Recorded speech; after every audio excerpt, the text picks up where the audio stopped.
ലോകപ്രശസ്തമായ തിരുപ്പതി ക്ഷേത്രത്തിലെ പ്രസാദമായ ലഡു ഉണ്ടാക്കുവാൻ പോത്തിന്റെ നെയ്യ് ഉപയോഗിച്ചിരുന്നതായി സ്ഥിരീകരിച്ചുകൊണ്ട് ലാബ് റിപ്പോർട്ട് പുറത്തുവന്നു.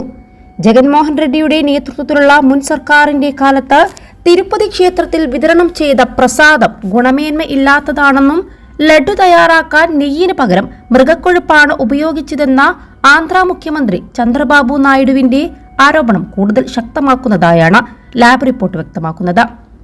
ഗുജറാത്ത് ആസ്ഥാനമായുള്ള കന്നുകാലി ലബോറട്ടറിയായ NDDB CALF ലിമിറ്റഡ് പ്രസാദത്തിലെ മായം കണ്ടെത്തുന്നതിനായി നെയ്യിന്റെ സാമ്പിളുകൾ ശേഖരിച്ചിരുന്നുവെന്നും പരിശോധനയിൽ പ്രസാദത്തിൽ ഉപയോഗിച്ചിരുന്ന നെയ്യിൽ പോത്തിന്റെ നെയ്യിന്റെ സാന്നിധ്യം കണ്ടെത്തിയതായി പാർട്ടി വക്താവ് അനം വെങ്കട രമണ റെഡ്ഡി വാർത്താസമ്മേളനത്തിൽ പറഞ്ഞു.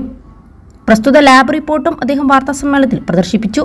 അൽ സലാമ ഹൈ ഹോസ്പിറ്റൽ റോഡ് പെരിന്തൽമണ്ണ.